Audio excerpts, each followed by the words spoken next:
పూర్వం శాపం కూడా ఉండేది. నువ్వు ఈ విధంగా పుట్టు, ఈ విధంగా ఉండు, ఈ విధంగా నువ్వు చేసిన కర్మకి నీకు ఇదే నెక్స్ట్ అని చెప్పి.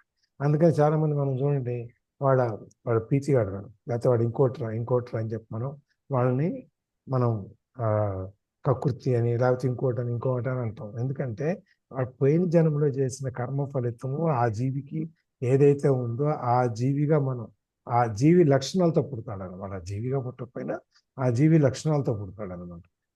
ఒక్కొక్క జీవి లక్షణాలతోనూ, లేకపోతే పంది జీవి లక్షణాలతోనూ, గేదె లక్షణాలతోనూ, ఆవు లక్షణాలతోనూ, మీరు రకరకాలు ఈ విధంగా రకరకాల లక్షణాలతో పుడతారు. అందుకని ఈ ఆత్మ అనేది ఒక దాంట్లో నుంచి ఒక దాంట్లో ప్రయాణం చేస్తుంది, కానీ కొత్తగా సృష్టింపబడుతూ దీనికి నాశనం అనేది లేదు అనేది ఈ 3 శ్లోకాల్లో మనం చూస్తుంది అనమాట. ఓకే, అంతే సార్. అది సార్ ఇక్కడ సార్ చెప్పండి బట్టల గురించి చెప్పారు కదా సార్. కొత్త బట్టలు అనేది ఫస్ట్ ఎలా ఉంటది, తర్వాత వాటికై అవి మన్నికి ఎలా తగ్గుతాయి అనేది ఇది మంచి ఉదాహరణ సార్. వాటి లైఫ్ స్టైల్, లైఫ్ ఇంత ఉంటది కదా, ఇంత టైం అని ఉంటది కదా, అట్లనే మన దేహం కూడా. అందుకోసమేనే ఆయన మనము ఎప్పుడు రెగ్యులర్ గా వాడేది వాసాంసి జీర్ణాన్ని యథా విహాయి.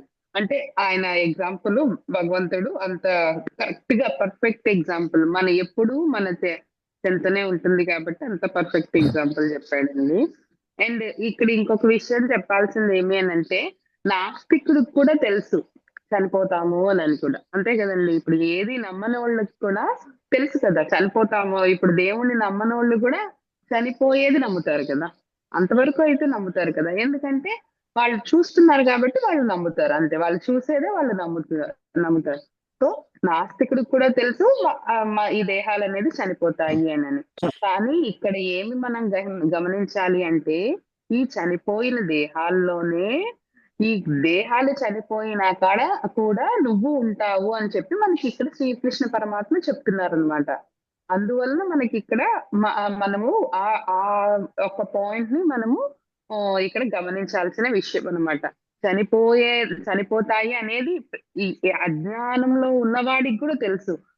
అవి చనిపోయినా కూడా నువ్వు ఉంటావురా బాబు, నువ్వు ఉంటావు, నువ్వు అందుకే ధైర్యంగా ఉండు, నీకు ధైర్యాన్ని కలిగించు, నీకు ధైర్యాన్ని, అమితమైనటువంటి ధైర్యాన్ని, ప్రేమని కలుగుతుంది అనే విషయం, అంటే మనకి ధైర్యం చెప్పేదాని కోసమని ఇక్కడ మనకి భగవంతుడు ప్రయత్నిస్తున్నాడు అనమాట. ఆ దేహంలో మాత్రం నువ్వు ఉంటావు, దేహం పోయినా నువ్వు ఉంటావు అని అనుకోవడంలో కూడా చాలా ఇప్పుడు హిప్నాటిజం లాగా కూడా పనిచేస్తుంది కదా మనకి అది.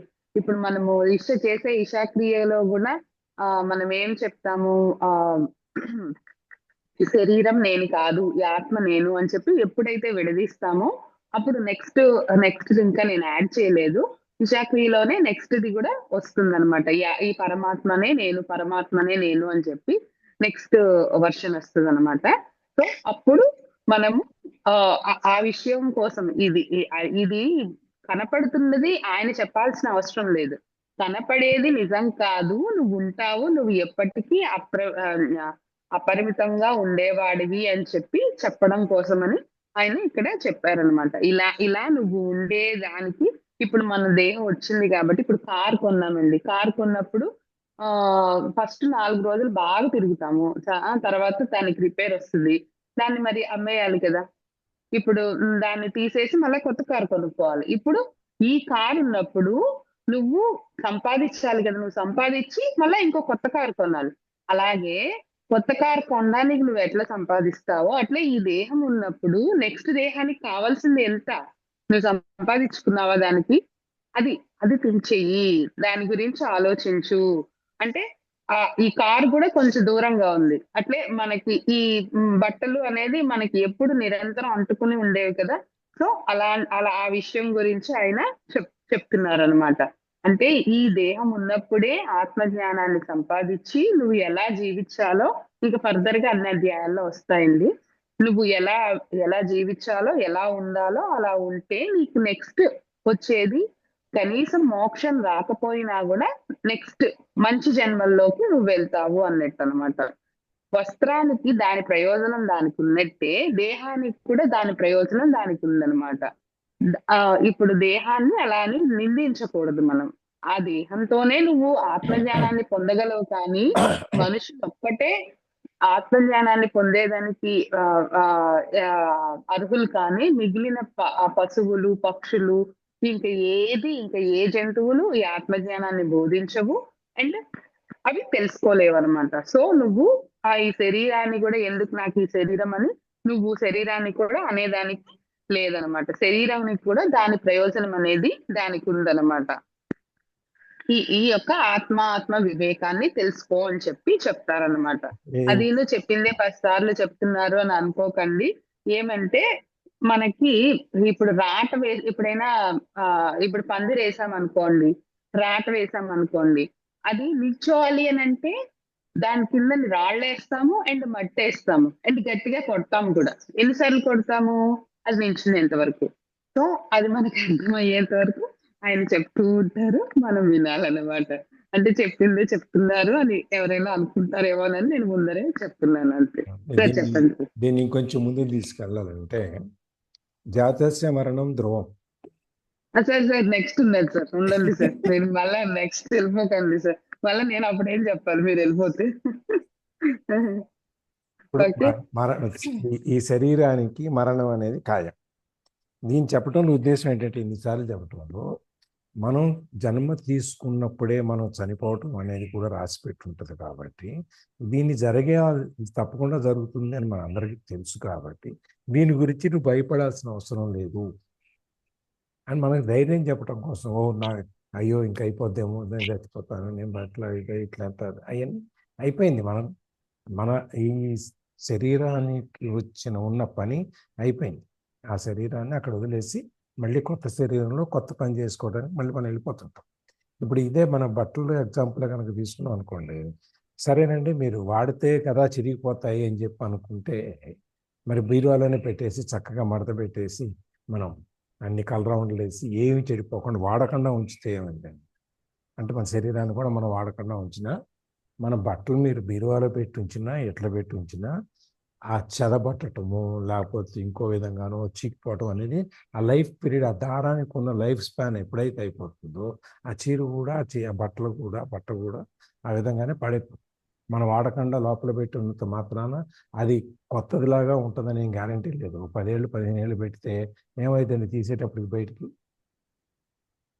మడతలు వెళ్ళిపోతా ఉంటాయి, అంతే. ఆ మడతలోనే అయిపోతుంది, పీలికి వచ్చేస్తుంటాం.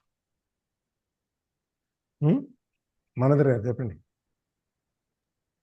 అదే సార్, మనం ఫోల్డింగ్ ఇలా పెడితే మన దాంట్లో తిరిగిపోయినట్టుగా అయిపోతుంటది, తీయక వాడకపోయినా. కాబట్టి వాడకపోయినా కూడా మనకి ఇది ఎట్లయితే ఆ దుస్తులు అనేవి మనకి ఉండవు, అట్లాగే ఈ శరీరం కూడా మీరు ఎన్ని సెంట్లు వేసి ఎన్ని రకాల ఆహారాన్ని పెట్టి ఎంత పోషించినా కూడా ఆ టైంకి వచ్చేటప్పటికి అది జరగాల్సింది జరుగుతుంది. అందుకని మనం దాని గురించి చింతించాల్సిన అవసరం లేదు. అందుకని మనకి బాబా చరిత్ర చెప్పేటప్పుడు బండివాడు గుర్రాన్ని ఆ డెస్టినేషన్, తన మజిలీ ఎంతవరకు ఉందో చేరేంతవరకే ఆ గుర్రం గురించి జాగ్రత్త తీసుకుంటాం. అట్లాగే మనం కూడా మన శరీరాన్ని ఎంతవరకు జాగ్రత్త తీసుకోవాలో అంతవరకు తీసుకోవాలి. నువ్వు ఎక్కువ సెంట్లు రాసేసి ఎక్కువ కాస్ట్లీ సోపులు వాడేసి మనం 10 మందిని మసాజ్ చేయడానికి పెట్టుకుని ఇన్ని చేసినా కూడా ఆ శరీరం జరిగేదానికి దాన్ని జరుగుతుంది. అందుకని చెప్పి మనం శరీరాన్ని కూడా వదిలేయకూడదు. ఎంత జాగ్రత్త తీసుకోవాలి, ఎంత అవసరం అంతవరకే. అంతేగాని ఎక్కువ చేయకూడదు, తక్కువ చేయకూడదు. మనం ఈ శరీరంతో ఉపయోగం లేదు కదా అని చెప్పి తిండి మానేసి, అన్ని గాలి తీసుకోవటం మానేసి, నీళ్ళు తీసుకోవటం మానేసి శుష్కింపు చేయకూడదు. ఇప్పుడు మొన్న కేరళలో ఒక కేసు చదువుతా ఉంది. ఒక అమ్మాయి లావుగా ఉందని చెప్పి డైటింగ్ మొదలుపెట్టిందంట. మొదలుపెట్టి తింటం మానేసింది, అన్ని మార్చేసింది ఫుడ్ అంతా. 3 నెలల తర్వాత నీళ్లు తాగటం కూడా మానేసింది. మరి ఇంట్లో వాళ్ళు ఎట్లా ఊరుకున్నారో ఏం చేశారో తెలియదు, కానీ 3 నెలల తర్వాత 6 నెలలు అయ్యేటప్పటికి అమ్మాయి చచ్చిపోయింది. నీళ్ళు కూడా తాగడం ఎట్లా మానేస్తారు? ఎలా ఉండగలిగింది అసలు? మొత్తం 50 కిలోల మనిషి 25 కిలోలకు వచ్చిందంట. అక్కడి నుంచి బెడ్ మీద తీసుకెళ్తే మళ్ళీ రివైవ్ చేయడానికి కూడా పేపర్లోనే వచ్చింది. నేను చూస్తా ఉండే కూడా నేను దీంట్లో పెడతాను. అది మనం అందుకని మన శరీరానికి మనం ఎంత జాగ్రత్త తీసుకోవాలో అంత జాగ్రత్త తీసుకోవాలి. ఎంత అది ఎక్కువ ఉండకూడదు, తక్కువ ఉండకూడదు. అది మనం ఎందుకంటే రోజువారీ కార్యక్రమాలు నడవాలి కదా, నడవటానికి మనం అంత జాగ్రత్త తీసుకోవాలి. అది మనకి దీని గురించి ఈ ఆత్మ దీని గురించి చెప్పేటప్పుడు ఎందుకంటే ఎంత చెప్పేది కూడా, ఈ ఆత్మ అనేది నిరంతరం, దీనికి ఎండ్ లేదు, దాని పుట్టుక లేదు. కాబట్టి దాని నుంచి ఒకటి మారుతూ ఉంటుంది. ఇవాళ నువ్వు ఈ రూపంలో ఉండవచ్చు, రేపు ఇంకో రూపంలో ఉండొచ్చు, రేపు ఇంకో రూపంలో ఉండవచ్చు. అందుకని చెప్పి మనం దీన్ని ఎంతో జాగ్రత్త తీసుకోవాలి, అంతే తీసుకోవాలి. కానీ అయ్యో నేను ఉండను, ఈ తర్వాత ఇదంతా ఏమైపోద్ది, ఈ మమకారాలు ఇవన్నీ మనకు అక్కర్లేదు అని చెప్పి ఈ 3 శ్లోకాలు కొంచెం డీటెయిల్గా. ఓకే, 24th శ్లోకం. అచ్చేద్యోయమదాహ్యోయం అక్లేద్యో శోష్య ఏవ చ నిత్యః సర్వగతస్థాణుర్ అచలోయం సనాతనః. ఇక్కడ ఏం చెప్తున్నారంటే, మనకి ముందర శ్లోకంలో ఏం చెప్పారండి, నయనం చిందంతి శస్త్రాణి నయనం దహతి పావకః నచైనం క్లేదయంత్యాపో నశోషయతి మారుతః. అంటే మనకి ఆత్మ యొక్క లక్షణాలు అంటే ఏం చెయ్యదు ఆత్మకి అనేది మనకి కిందకి శ్లోకంలో చెప్పారనమాట. అంటే దాన్ని అగ్ని దహించదు, నీరు తడపదు, అండ్ గాలి అనేది ఎండబడనివ్వదు అని చెప్పి మనకి చెప్పారు కదా. దాని కంటిన్యూషన్ ఇక్కడ చెప్తున్నారు. ఈ యొక్క ఆత్మ ఈ ఎలా ఇప్పుడు ఆత్మ యొక్క లక్షణాలు అలా తడపలేము, ఎండబెట్టలేము కదా. సో అప్పుడు ఆత్మ ఎలా ఉంటది అనేది చెప్తున్నారు. ఈ ఆత్మను ఛేదింపబడదు, దహింపబడదు, అండ్ తడపబడదు, ఎండబడదు. కానీ ఆ ఆత్మ ఎలా ఉంటది, ఆత్మ ఏంటి అంటే నిత్యుడు, సర్వవ్యాపి, అచలుడు, నిశ్చలుడు అండ్ పురాతనుడు. ఆత్మ యొక్క లక్షణాలను గురించి ఇక్కడ మనకి చెప్తున్నారు అనమాట. మామూలుగా ఏ వస్తువుకైనా ఒక 4 లక్షణాలు ఉంటాయండి. అదేంటి అంటే ఉత్పత్తి, ప్రాప్తి, వికార్యము అండ్ సంస్కార్యము అని చెప్పి ఈ 4 లక్షణాలను ఉంటేనే ఒక వస్తువు అనేది అవుతుంది అనమాట. ఉత్పత్తి అంటే ఆత్మ అనేది కొత్తగా ఉత్పత్తి అవ్వలేదు కదా. సో ఆత్మ యొక్క లక్షణము ఇక్కడ ఉత్పత్తి అని, అంటే మనకి అర్థమయ్యే భాషలో ఉత్పత్తి అని చెప్పాను అనమాట. ఆత్మ కొత్తగా ఉత్పత్తి అవ్వలేదు కాబట్టి అది నిత్యం అని చెప్తున్నారు అనమాట. ఎప్పుడు ఉండేది కదా, సో అందుకోసమని నిత్యం అనమాట.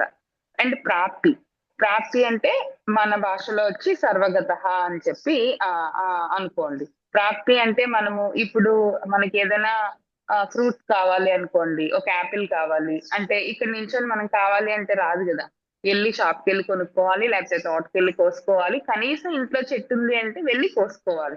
సో అక్కడి నుంచి వెళ్ళి తెచ్చుకోవాలి అనేది కూడా మన యొక్క ఆత్మకి లేదనమాట. అది ప్రాప్తి అనమాట. దానికి మీనింగ్ ప్రాప్తి అని అనమాట. అండ్ ఆత్మ మారదు అని చెప్పడం కోసమని స్థాణువు అని చెప్పి ఇక్కడ ఒక పదాన్ని వాడారనమాట. ఆత్మ అనేది ఒక దాని నుంచి ఇంకొక దానిలోకి మారదు కదా. అంటే ఇప్పుడు ఎగ్జాంపుల్ చెప్పాలంటే పాలు ఉందనుకోండి, పాలు పెరుగులోకి మారుతాయి, మనం తోడు పెడితే పెరుగులోకి మారుతుంది, మళ్ళీ పెరుగు నుంచి వెన్నలోకి మారి వెన్న నుంచి నెయ్యి, అట్లా మార్పు అనేది ఒకదాని తర్వాత ఒకటి ఉంటది కదా. అట్లా ఆత్మకి మార్పు అనేది కూడా ఉండదు, అది స్థాణువు అని చెప్పి చెప్తున్నారు అనమాట. అండ్ ఇది వచ్చి సంస్కార్యం అంటే ఇప్పుడు బంగారం ఉంది, ఇప్పుడు బంగారాన్ని ఇప్పుడు మనము తెచ్చి మళ్ళా మనం ఆర్నమెంట్ గా చేసుకుంటాము. ఇప్పుడు గాజులు వేసుకుంటాము, లేదంటే నగలు చేయించుకుంటాము. అట్లా ఇప్పుడు ఒక శిల ఉంది, దాన్ని సంస్కార్యం అంటే దాన్ని కరెక్ట్ చేసి దాన్ని ఒక శిల్పం లాగా చేసి మనం పెట్టుకుంటాము. అట్లా కరెక్ట్ చేయాల్సిన అవసరం ఆత్మకి లేదు అని చెప్పి, అంటే అది కరెక్ట్ చేయాల్సిన అవసరాలు లేనటువంటి అంత శుద్ధమైనది అని చెప్పి మనకి ఇక్కడ చెప్తున్నారు అనమాట. అండ్ ఈ ఉత్పత్తి, ప్రాప్తి అండ్ స్థాణువు, సంస్కార్యం, ఈ 4 లక్షణాలు ఉన్నది కాబట్టి దానికి ఇంకొక లక్షణం వచ్చింది, అదే సర్వగత అని చెప్పి అన్నిటి దగ్గర.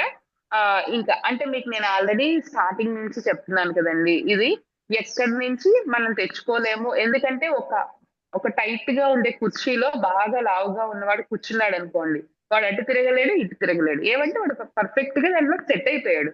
అట్లా ఆత్మ వస్తువు అనేది మొత్తం ఈ పరమాత్మ ఆత్మ వస్తువు అనేది మొత్తం ప్రపంచమంతా వ్యాపించి ఉందన్నమాట. మనం వెళ్ళి తెచ్చుకోకర్లేదు. మళ్ళా అది ఒక దాని నుంచి ఇంకో దానికి మారదు, దాన్ని సంస్కరించాల్సిన అవసరం లేదు అని చెప్పి చెప్తున్నారు అనమాట. ఇది ఎప్పుడు ఉండేది అని చెప్పి చెప్తున్నారు అనమాట. ఇక్కడ ఈ ఆత్మ యొక్క లక్షణాలను మనం తెలుసుకుంటే ఏం జరుగుతుంది అంటే మనము దాన్ని తెలుసుకుంటేనే సరిపోతుంది. మనం దాన్ని ఏదో కరెక్ట్ చేయాలి. ఇప్పుడు ఎవడో ఇప్పుడు చెడిపోయాడు అని అనుకోండి, వాడిని కరెక్ట్ చేసి వాడికి మంచి బుద్ధులు చెప్పాలి అన్నట్టు కాదు. ఆత్మ అనేది యాజ్ ఇట్ ఈస్ అది ప్యూర్ అనమాట. దాన్ని మనం తెలుసుకున్నప్పుడే మనం కూడా ప్యూర్ అయిపోతాం అనమాట. అది ఆ విషయాన్ని గురించి ఇక్కడ మనకి చెప్తున్నారు. అండ్ ఆత్మకి ఇంకొక విషయం ఏమంటే, ఆత్మకి వచ్చి ఈ కాలగర్భంలో అన్ని కలిసిపోవాల్సిందే కదండి.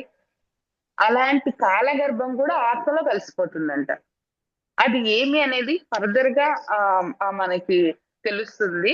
అది అప్పుడు వచ్చినప్పుడు నేను డెఫినెట్ గా ఎక్స్ప్లెయిన్ చేస్తాను అనమాట. అండ్ మనకి ఇంకొక విషయం ఏమంటే, ఆత్మకు ద్వంద్వాలు అనేది ఉండదు. అది నేను మీకు ఆల్రెడీ చెప్తానే ఉన్నాను అనమాట. ఆ విషయాన్ని గురించి చెప్తున్నారు. ఆత్మ అనేది సర్వవ్యాపి అవటం వలన దీనికి ఎక్కడ ఉన్నది లేదు అని చెప్పి లేదనమాట. సర్వవ్యాపి అంటే పూర్తిగా వ్యాపించి ఉంది. అండ్ కదిలేదానికి కూడా ప్లేస్ లేదు. అదే కదండి నేను చెప్పాను. అండ్ సనాతనుడు ఎప్పటి నుంచో ఉన్నవాడు అనమాట. దానికి మన ఎప్పుడు స్టార్ట్ అయింది అనేది కూడా మనకి చెప్పడానికి అవ్వదనమాట. ఇట్లా ఆత్మ సనాతనుడు కనుక ఆత్మతత్వాన్ని విచారణ చేస్తే మనకి సనాతన ధర్మం అనేది వస్తుంది అనేది దీని నుంచే వచ్చింది అని చెప్పి కూడా చెప్తున్నారండి. సార్ ఏమైనా యాడ్ చేస్తారా?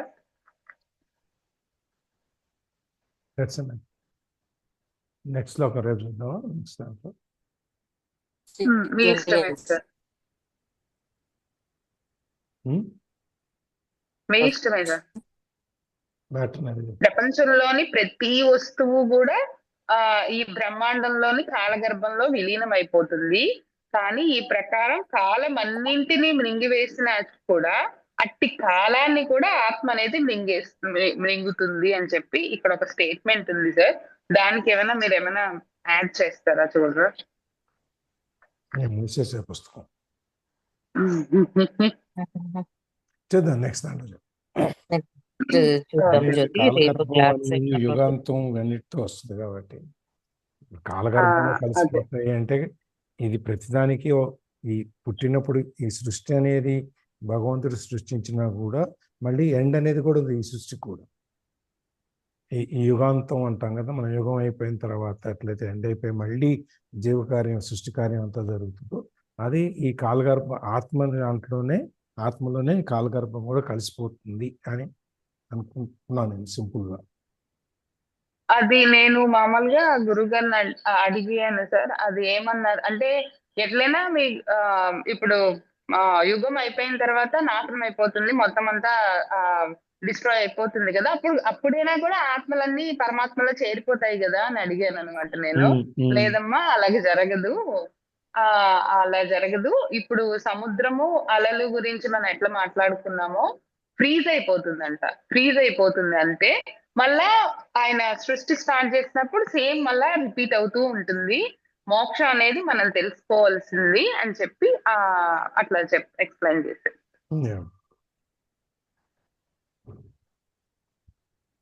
ఇంకెవరన్నా షేర్ చేస్తారా అండి? డౌట్స్ కానీ షేరింగ్స్ కానీ?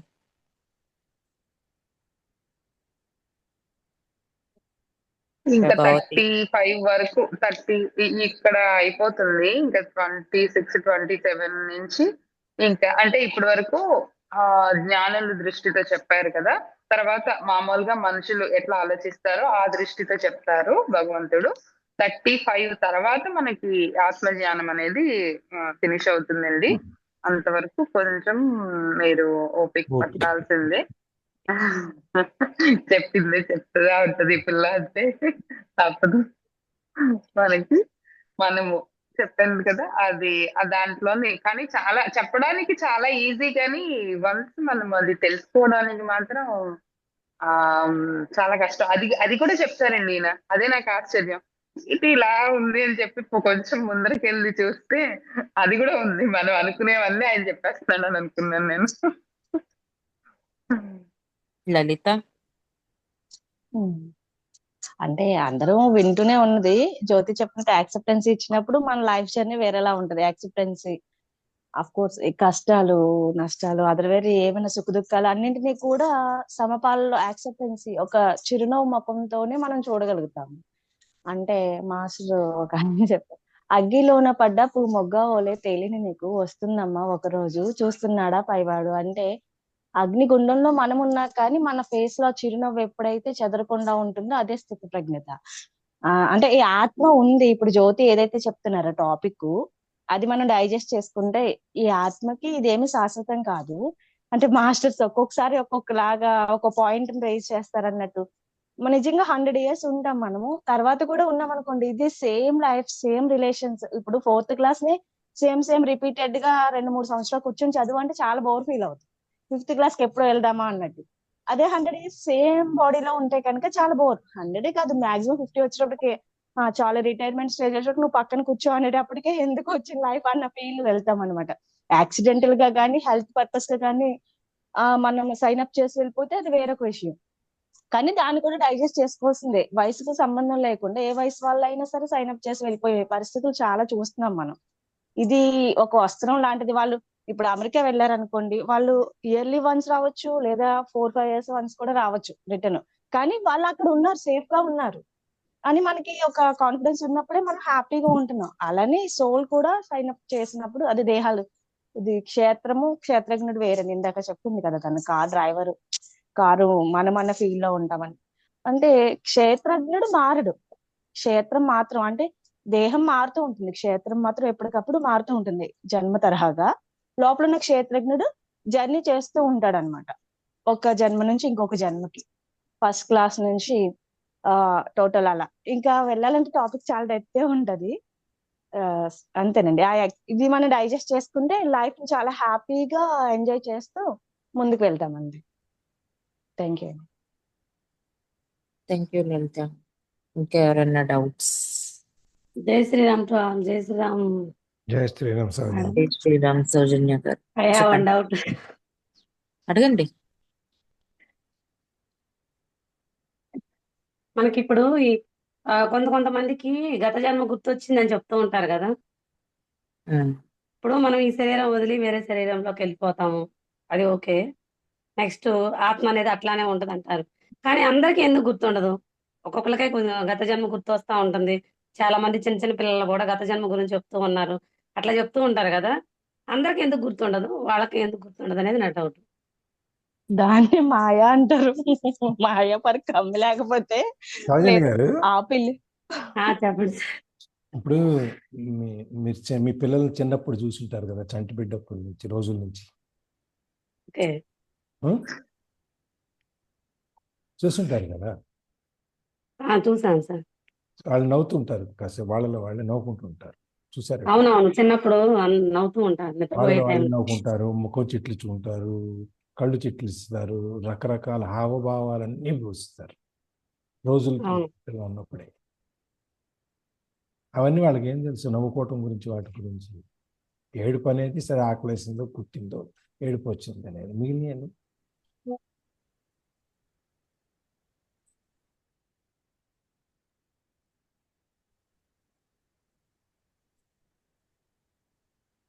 పెద్దవాళ్ళు చెప్తారు కదా, దేవుడు నవ్విస్తున్నారు, వీళ్ళని దేవుడు ఆట పట్టిస్తున్నారు అని. అలానే అది పూర్వజన్మ అయ్యి కొన్ని ఉండిపోతాయి. సబ్ కాన్షియస్ సూపర్ కాన్షియస్ లో రికార్డ్ అయ్యి ఉంటాయి. అవి వచ్చినప్పుడు ఆ నవ్వు, ఆ వేడుపు, లేకపోతే చిట్లించుకోవటం, చికాకు, ఆ రోజుల బిడ్డకి ఏముంటుంది చెప్పండి? అవన్నీ పాత జన్మ అన్నీ వస్తాయి. మెల్లమెల్లగా మనం ఈ జన్మలోకి వచ్చేటప్పటికి అవన్నీ వెళ్ళిపోతాయి. కొంతమందికి మిగిలిపోతాయి అట్లా, ఆ పవర్ ఉన్నప్పుడు. వాళ్ళు మేము పలానా పాత జన్మలో ఇది ఇది ఇది అని చెప్తారు. మీకు ఎంత పర్సెంటేజ్ ఉన్నది అట్లా చెప్పేవాళ్ళు ఎక్కడో ఒకళ్ళిద్దరు తగ్గుతారు. సార్ సూపర్ సార్, మీరు ఏం చెప్తారా అని వెయిట్ చేశాను. ఎప్పుడో చిన్నప్పుడు విషయాన్ని, పిల్లల విషయం తీసుకొని పెద్ద థాట్ వస్తాయి సార్ వెంటనే. మరి అంతే కదా, జ్యోతి నేను చెప్తావా? చూసాను కదా. కానీ ఇక్కడ ఇంకొకటి యాడ్ చేయాలనుకుంటున్నాను చెప్పండి, సార్. చెప్పండి. అది పుట్టిన వెంటనే బేబీ ఉంటది కదా, అది ఆత్మస్వరూపం. దానికి చూడండి, మూతి విరవడానికి కూడా 1 month పడుతుంది. అంటే మూతి విరవడం అంటే నవ్వడం అనమాట. అంతవరకు మనం ఏమి పలకరించినా కూడా బేబీ చూడదు. మన మన ఆశకి కానీ మనం పలకరిస్తాం, కానీ తనకి ఏం తెలియదు. అప్పుడు ఉండేది ఆత్మ అన్నమాట. ఆత్మ నుంచి అట్లా నెమ్మదిగా మాయలోకి వస్తాము. అది పునర్జన్మ వరకు. అది పూర్తిగా మాయలోకి వచ్చేసేది మాక్సిమం 6 months లో పూర్తిగా మాయలోకి వచ్చేస్తుంది. అట్లా అన్నమాట. అది పూర్తిగా ఇంకా తదాత్మకత అయిపోయి ఇది నా శరీరం అని వచ్చేసి ఇది అమ్మా నాన్న అట్లా వచ్చేస్తుంది అనమాట. అది వాళ్ళకి ఆయన కళ్ళు అన్ని తెరుస్తుంది. విడగొట్టి చూడమంట అన్నారు అంతే. అన్ని Yeah. విడగొట్టి మీరు చూడండి అని Yeah. చెప్పి ఎక్స్ప్లెయిన్. ఇప్పుడు పిల్లలు కళ్ళు తెరుస్తారు కదా, చూస్తుంటారు మనని, చూసాడు అనుకుంటాం. మనకు అసలు వాళ్ళకేమీ రిజిస్టర్ అవ్వదు మైండ్లో ఆకారాలు ఏమి.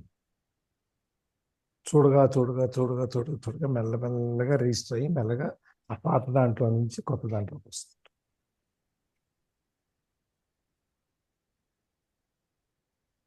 వన్ మంత్ 1.5 month వరకు అసలు మన వాళ్ళు చూసే దాంట్లో ఏమి వాళ్ళు చూస్తుంటారు, అంతేగాని చూసేది ఏది వాళ్ళ మైండ్లో రిజిస్టర్ అవ్వదు.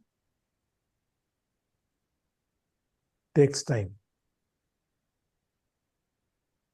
అంటే కనపడదు కూడా సార్ వాళ్ళకి పూర్తిగా కళ్ళు తెరిచినట్టు ఉంటుంది అంతేగాని కనపడదు వాళ్ళకి. కళ్ళు తెరిచినట్టు ఉంటారు అంతే.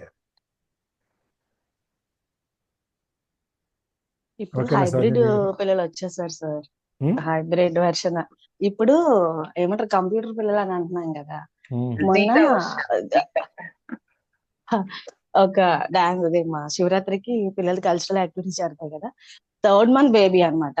కానీ ఆ బేబీ కడుపులో ఉన్నప్పుడు కూడా వాళ్ళ పేరెంట్స్ వచ్చి చూసేవారు. అంటే వాళ్ళ ఫ్యామిలీలో ఒక పాప చేస్తుందని చూస్తుంటే ఆ పాప, నేను ఇంకా అది హ్యాండిల్ చేసే మూమెంట్ లో కరెక్ట్ గా పాపని ఎత్తుకుని అబ్జర్వ్ చేయలేదు. కానీ పాప ఎలా చూస్తుందంటే ఆ పెర్ఫార్మెన్స్ ని మనం పెద్దవాళ్ళు ఎలా రియాక్ట్ అయ్యి రెస్పాండ్ అయ్యి కన్ను రెప్ట్ అయ్యకుండా అదే పెర్ఫార్మెన్స్ ఎలా చేస్తుందో పింటూ అబ్జర్వ్ చేస్తామో అలా అబ్జర్వ్ చేస్తుంది 3rd month బేబీ.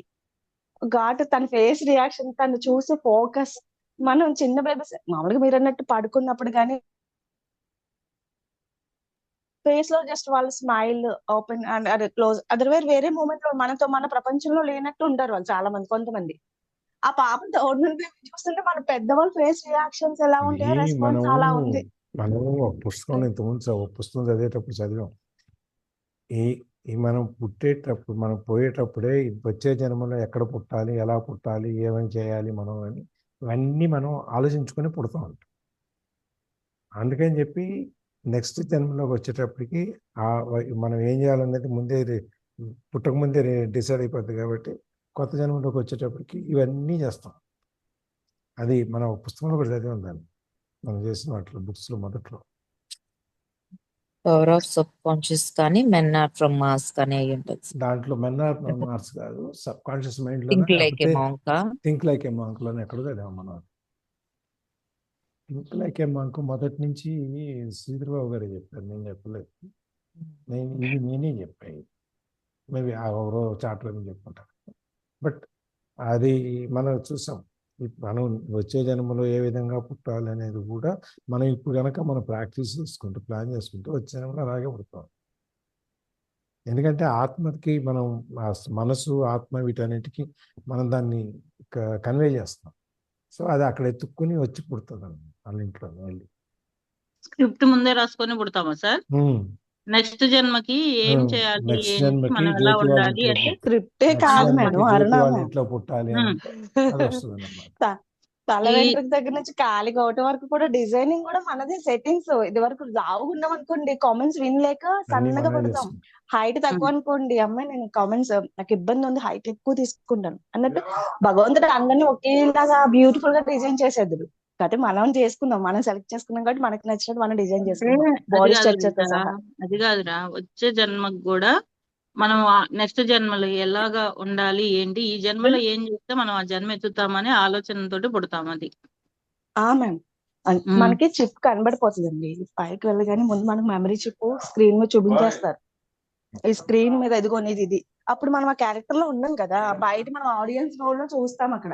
ఆహా, నేను ఇన్ని పాపాలు చేశానా, ఎంతమందిని కష్టపెట్టానా, ఓకే వీటన్నిటికీ నాకు మనమే న్యాయమూర్తి కూడా మనమే అక్కడ జడ్జి. మన నెక్స్ట్ జన్మకి ఓకే వీటన్నింటికి నేను శిక్షణ పొందాలి అని శిక్షలు అనుకుంటాను. శిక్షలు అవన్నీ కూడా శిక్షణ పొందినప్పుడు మాట రూపంలో, చేత రూపంలో, ఆలోచన రూపంలో కూడా వేరే వాళ్ళకి కీడు జరగకుండా, అపకారం చేయకుండా